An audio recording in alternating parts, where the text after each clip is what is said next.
Hi everyone, my name is Robin Andrade and today I'm presenting assignment 2 for Dr. Van Barneveld's course, Cognition and Learning. I'll be discussing the topic of metacognition, which is thinking about your thinking. As someone researching artificial intelligence and pharmacy education, I see metacognition as part of how healthcare learners make their own decisions, recognize their own uncertainties, and refine their own reasoning. This presentation will also thread pharmacy examples and artificial intelligence throughout. Let's begin with the agenda. I'll start with an introduction to metacognition and what the term means. Then I'll move into Flavel's foundational theory from 1979, followed by a critical analysis of his work. Next, I'll connect metacognition to findings from cognitive neuroscience. And finally, I'll discuss the educational implications, especially within pharmacy and AI-supported learning, and end with a brief conclusion and future research directions.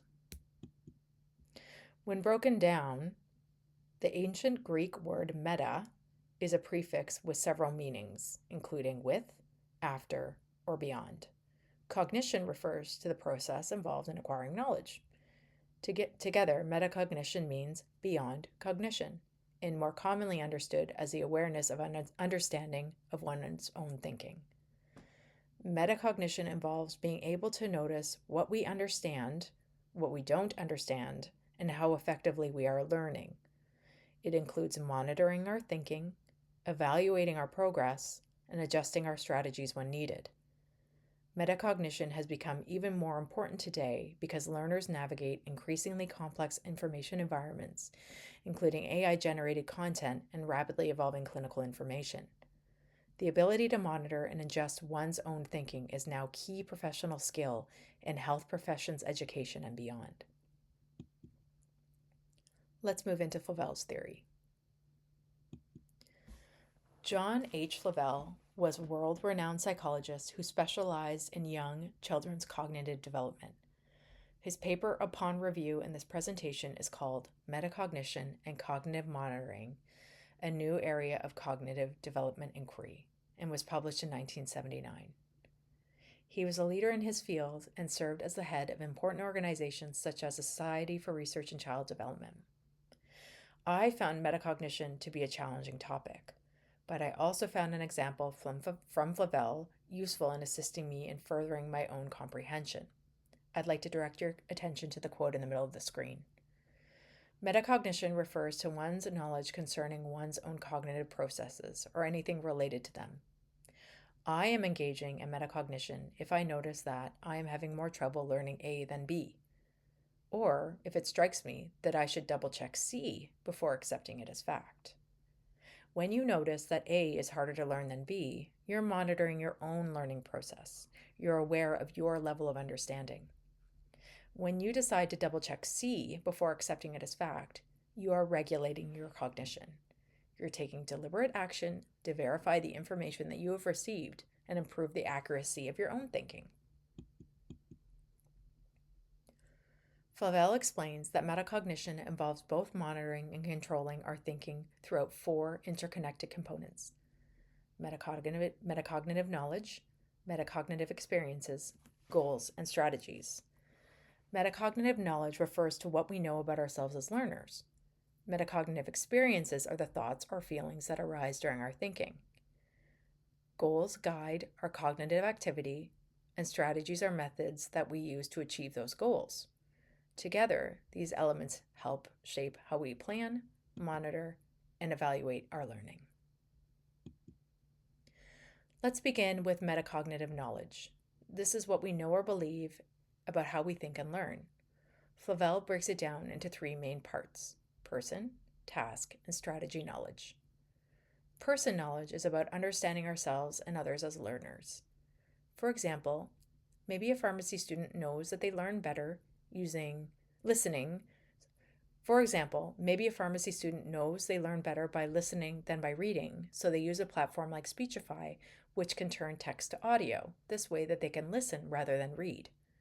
Person knowledge also includes more general beliefs about how thinking works, like realizing that understanding can vary in depth, or that paying attention makes comprehension easier, but sometimes even when we focus, we still misunderstand things. Task knowledge is about recognizing what a learning task demands. Some tasks are simple and familiar, others are dense, complex, or maybe even just boring. Knowing what kind of task you're facing helps how you should plan to approach it and how confident you should feel about completing it successfully. For example, a pharmacy student recognizes a simple task such as counseling a patient on minor cold symptoms, and that's pretty straightforward. But managing a more complex patient with multiple comorbidities is a more complex task and involves more clinical reasoning and communication skills. Strategy knowledge refers to knowing how to learn effectively. This is understanding what strategies work best in different situations. This could be putting concepts into your own words or using summaries to retain information. Pharmacy students may use a strategy or a mnemonic that can assist them with practice in their learning, and I'll get to more on that in a few slides. These three areas constantly interact. For example, you might realize that you learn best, which is your person knowledge, using a certain strategy, say like self-testing, when working on a particular type of task or preparing for an exam. Metacognitive experiences are the thoughts and feelings we have about our own thinking. They can be very brief, like a quick moment of confusion while reading, or they can last longer, such as wondering whether you really understand a concept after reading it, like how I felt about reading Metacognition. These experiences can happen before, during, or after a task. For example, a pharmacy student might feel confident about a project they've completed or anxious about an exam because they sense they are not fully prepared for the exam. Flavel explained that these experiences often arise when we're doing something that requires focus, like deliberate thinking or tackling a challenging school task or making an important decision. In those moments, we are likely to reflect more consciously on how we're thinking, almost like performing quality control on our own understanding. Some metacognitive experiences come directly from what we already know as ourselves as learners, like remembering a strategy that has helped us in the past. Others are more intuitive, like simply feeling like you're not making enough progress. These experiences are important because they help guide our next steps. They can lead us to set new goals, revise our approach, or rethink the strategies we're using. They can also trigger different kinds of strategies. For instance, if you realize you don't understand a reading well enough for tomorrow's exam, you might reread it, which is a cognitive strategy. But if you test yourself with questions to check how much you actually know, that's actually a metacognitive strategy. Often these overlap and support each other. To show how these pieces fit together, let me walk you through a pharmacy example. Imagine a pharmacy student preparing for a virtual patient case on asthma, a simulation. They know they're stronger in their counseling skills than in their pathophysiology, and that is their person knowledge. When they look at the case, they realize that it requires applying guidelines, assessing inhaler techniques, and identifying red flags, and that is the task knowledge. Based on that, they choose strategies like reviewing asthma guidelines or watching short inhaler technique videos. That is your strategy. Then, during the actual simulation, they might suddenly realize they're unsure about modifying therapy or whether symptoms suggest poor adherence. Adherence means that the patient just might not be taking their medication appropriately or properly. This is a metacognitive experience. The moment of uncertainty leads them to set a goal. This goal might be, I need to double check this step approach to asthma therapy. I need to adjust their strategy by pausing, maybe gathering more information from the patient about how they're taking the medication, or revisiting those asthma guidelines. So even in a single virtual patient encounter, all four elements, metacognitive knowledge, metacognitive experiences, goals, and strategies are interacting constantly. This is the kind of process Flavel wants us to understand. Not only what learners do, but how they think and regulate their thinking as they make decisions, or in our case, clinical decisions. So let's look at Flavel's theory and analyze what is missing. First, Flavel's model is descriptive. His theory was limited by the methods available in 1979. His model of cognitive monitoring relied on behavioral information rather than neural evidence. But later, fMRI research confirmed the brain regions, and I'll discuss those shortly, and they support the kinds of self-evaluative functions he actually hypothesized about. Secondly, Flavel prevents metacognition as a fully conscious process. Flavel conceptualized metacognition as a deliberate process focusing on learners' intentional awareness and regulation of thought. However, more research has now shown that they can be implicit or automatic thoughts. Experts and medical experts often self correct or detect errors without conscious awareness, suggesting that Flavel's model may underestimate the role of non conscious monitoring mechanisms in adaptive reasoning. Third, Flavel's model is focused on child only. While Flavel's work is prominently focused on the metacognitive development of children, later research has shown that metacognition continues to evolve across the lifespan and within specific domains. Contemporary models emphasize that metacognition is a lifelong and context-dependent, developing through professional experience, lifespans, relationships, reflection of said relationships or professional experiences and jobs, for example, and adaptive reasoning. In such fields as pharmacy, these mature forms of metacognitive practice are evident in clinicians' ability to reflect on complex decisions, evaluate uncertainty, and adjust their reasoning in real time. Lastly, sometimes Flavel used culturally inappropriate language at times. Some of his terminology made references to retarded children, and this reflects the language conventions of the 1970s, but would be considered highly inappropriate today. This highlights how the field's ethical and linguistic standards have evolved alongside our understanding of cognition and human development. As discussed in Critical Analysis, Flavel first described metacognition as our ability to evaluate and control our own thinking, but he didn't look at the brain activity directly. With modern brain imaging, we now know that metacognition relies on a neural of frontal regions in the prefrontal cortex. You'll see here an image of the brain, and the prefrontal cortex is highlighted in blue. The prefrontal cortex is a complex part of the brain made up of many areas. On the next slide, we will focus on the specific areas that have to do with metacognition. First, let's look at the ACC on the right, or the anterior cingulate cortex. This area of the brain detects errors and resolves conflicts, allowing us to recognize when our thoughts or actions are inconsistent. The orbital frontal cortex on the left, or the OFC, evaluates feedback and helps adjust our behavior based on outcomes. In the middle, we have the right rosterolateral prefrontal cortex, and this is especially active during self-reflection. Its activity correlates with confidence and metacognitive accuracy. Together, these regions from the neural network underlying metacognitive control. And more broadly, they interact in the following way. The ACC detects or conflicts the errors, like, I don't understand this exam question.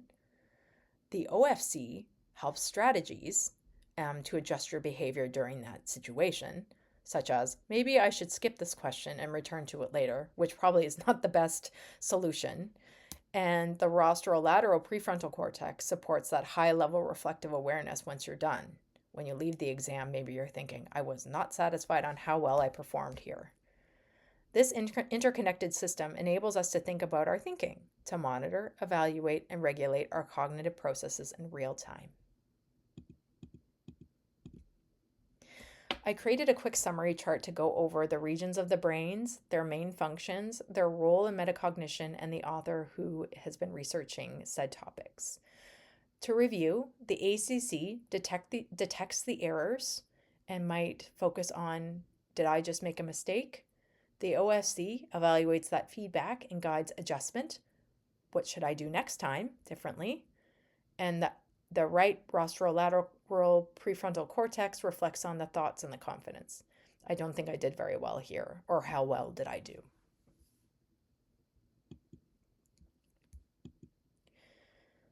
Let's look at the educational implications. So how is metacognition helpful according to Flavel? First, students start to differentiate between understanding and not understanding. They get better at recognizing when they're actually following something versus when they're just confused or unsure. Students monitor their comprehension during lectures, readings, or other tasks. This means they learn to pause, check in with themselves, and make sure the material still makes sense as they're working their way through it. Next, they begin to adapt strategies. As their metacognitive knowledge grows, students start choosing different approaches depending on the task, so they become more flexible and intentional learners. They evaluate the credibility of messages and sources, and this can extend beyond school. This is becoming more critical consumers of information, whether that's media, articles, or information they hear from their friends or from their families. And ultimately, they start forming a lifelong habit of reflective thinking. Metacognition becomes something they carry with them, shaping how they learn, making decisions, and navigate through new situations during their lives.